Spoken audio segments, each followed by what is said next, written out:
தமிழர்களின் இதய சிம்மாசனத்தில் எப்போதும் அமர்ந்து ஆட்சி நடத்தி கொண்டிருக்கின்ற அன்பு தலைவர்களே, பொருளாளர் மதிப்பிற்குரிய அண்ணன் டி.ஆர். பாலு அவர்களே, முதன்மை செயலாளர் பெரும் மதிப்பிற்குரிய அண்ணன் கே.என். நேரு அவர்களே, துணை பொதுச் செயலாளர் அண்ணன் பொன்முடி அவர்களே, மேடையில் வீற்றிருக்கின்ற மாவட்ட கழகத்தினுடைய செயலாளர்களே, முன்னாள் இந்நாள் நாடாளுமன்ற சட்டமன்ற உறுப்பினர்களே, எனக்கு முன்னால் அருமையான ஒரு உரையை ஆற்றியிருக்கின்ற இந்திய கம்யூனிஸ்ட் கட்சியினுடைய தலைவர்களில் ஒருவர், எனது பெரும் மதிப்பிற்கும் வணக்கத்திற்கும் உரிய அண்ணன் முத்தரசன் அவர்களே, வருகை இருக்கின்ற பெரியோர்களே, தாய்மார்களே, உங்கள் அனைவருக்கும் என்னுடைய வணக்கத்தை தெரிவித்துக் கொள்கின்றேன். நம்முடைய மதிவானவர்கள் இல்லத்தில் நடைபெறுகிற திருமணம், அண்ணன் முத்தரசன் அவர்கள் என்ன சொன்னார்களோ அத்தனை பொருளடக்கத்தையும் நான் வழிமொழிகிறேன்.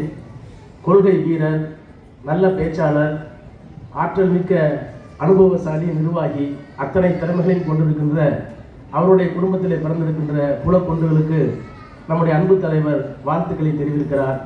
அவரே வாழ்த்து தெரிவித்திருக்கிறார் என்றால், நம்முடைய தோழமை கட்சியினுடைய தலைவர்களெல்லாம் வாழ்த்துக்களை வழங்கிக் கொண்டிருக்கிறார்கள் என்றால், அதில் என்னுடைய வாழ்த்துக்களையும் இணைத்து கொண்டு மணமக்கள் பல்லாண்டு வாழ்க்கை என்று வாழ்த்துகிறேன். ஒரே ஒரு கருத்து, காரணம் சொன்ன டி.ஆர். பாலு காலி பையனை கம்முனு நம்பர் என் மேலே இருக்க உரிமை. ஆனால் என்ன நடக்குதுன்னா, சட்டக்குழுவில் 85 வருஷம் படிச்சுட்டு இருந்தேன். விருதுநகர் பே. சீனிவாசன் அதிமுக போயிட்டு திரும்ப வந்திருந்தார். ஒரு கூட்டம் முடிஞ்சவன பேசினார். அப்போ சொன்னார், அண்ணாவும் ராஜாஜி எவ்வளவு பெரிய தலைவர் என்பதை நான் சிறுவனாக இருந்தபோது அறிந்ததில்லை. நான் காமராஜரை தோக்கடிச்சிட்டேன். அண்ணாட்ட போய் காமராஜர் தோக்கடித்ததுக்கு ஒரு பாராட்டு விழா இருக்கு, வர்றீங்களான்னு கேட்டேன். நீங்கள் வரணும்னான்னு சொன்னேன். அண்ணா சொன்னார், உனக்கு வின்சன் சர்ச்சிலையும் ரூஸ்வெல்ட்டையும் தெரியுமான்னு கேட்டார். 2ஆம் உலகப் போரில் இங்கிலாந்தை மட்டுமல்ல, ஐரோப்பியாவை மட்டுமல்ல, இந்த உலக பந்தை காப்பாற்றியதில் வின்சன் சர்ச்சிலுக்கு மிகப்பெரிய பங்கு உண்டு. அந்த வின்சன் சர்ச்சில் போருக்கு பிறகு பொது தேர்தலில் தோற்று போனார். ஜெயிச்சு வந்தது கிளமண்ட் அட்லி, இங்கிலாந்துடைய பிரதமர். அவர்கிட்ட போய் கேட்டாங்க, வின்சன் சர்ச்சில் தோத்துட்டாருன்னு. அவர் சொன்னார், வின்சன் சர்ச்சில் இஸ் a statesman.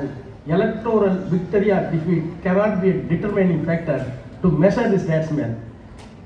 உலக தலைவரில் ஒருவராக இருக்கின்ற பெரிய தலைவராக இருக்கின்ற ஸ்டேட்ஸ்மேனாக இருக்கின்ற வின்சன் சர்ச்சில் உலக தலைவர். ஒரு தேர்தலில் உணர்ச்சி பூர்வமாக மக்கள் வழங்கி இருக்கின்ற வெற்றியோ தோல்வியோ அந்த மாமனிதரை பாதிக்காது. அதை வீட்டில் இது அண்ணா சொன்னார். சரி, அண்ணா இப்படி சொல்லிட்டாருன்னு ராஜாஜிட்ட போனாராம். விருதுநகர் பேசினார் சொன்னது.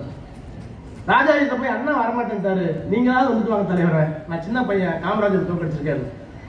ராஜாஜி சொன்னாரா, அவ்வளவு பெரிய மகாத்மாவை 2 இன்ச்சு ரவை தான் சுட்டுச்சு கொண்டுச்சு, அதுக்காக அந்த தோட்டா ரவைக்கு பாராட்டு நடத்தாமா? என்ன முட்டாள்தனமா பேசுறேன் மேடம்.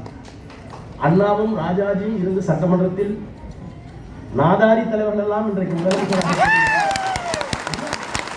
இந்த தலைவனை ஒரு தேர்தல் வச்சு இடம் போடுவீங்களா?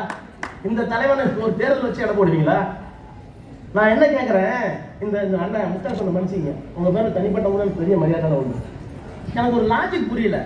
ஒரு கம்யூனிஸ்ட் கட்சியினுடைய தலைவர், இந்த கம்யூனிஸ்ட் கட்சி இன்னொரு கட்சி தலைவர் சொல்கிறாரு, திமுக கூட்டணியே இல்லை, திமுக கூட்டணி இல்லை, நீங்கள் இல்லைன்னு சொல்கிறதுக்கு உரிமை இருக்குது. கூட்டணியே இல்லைன்னு சொல்கிறதுக்கு நீங்கள் என்ன கூட்டணி? உங்களுக்கு என்ன அதிகாரம் இருக்குது? எதுக்கு இந்த அதிக பிரசங்கணும்? எங்கள் கூட்டணியில் என்ன இருக்குது? 60 இயக்கங்கள் இருக்குது. ஆதரவு கொடுத்த இயக்கங்களே எங்களுக்கு இச்சகமாக இருக்குது. தினமும் வந்து தலைவரை பார்த்துட்டு போகிறாங்க. நேற்றைக்கு சென்னையிலிருந்து வந்தோம், மீண்டு வருவோம் தலைவா. இது கட்சிக்காரங்க.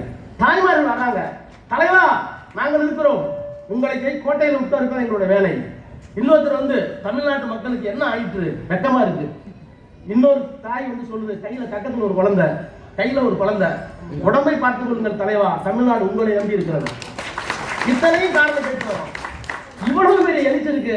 நான் பேசுனா பால் திட்டுவாரு, அதிகபட்சம் மன்னிச்சிருங்க. நான் கேட்கிறேன், தயவு பண்ணி சொல்றேன், இன்னொரு பொதுக்கூடி ஆரம்பித்து போடுறாராம், நாங்கள் கூட்டணி இருக்கிறோமா இல்லையா என்பதை அப்படியே ஜனத்திரன் சமுதாயத்து பெரிய அப்படியே போனா அப்படியே 1 லட்சம் பேர் கூடுறாங்களாம்.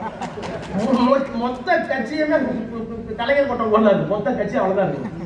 அவர் வந்து சொல்றாரு, நாங்கள் முடிவு செய்ய போகிறோம். என்ன செய்ய போகிறீர்கள்? தயவு பண்ணி அறிவிங்க, கூட்டணி இனிமேல் யாரோடும் இல்லை.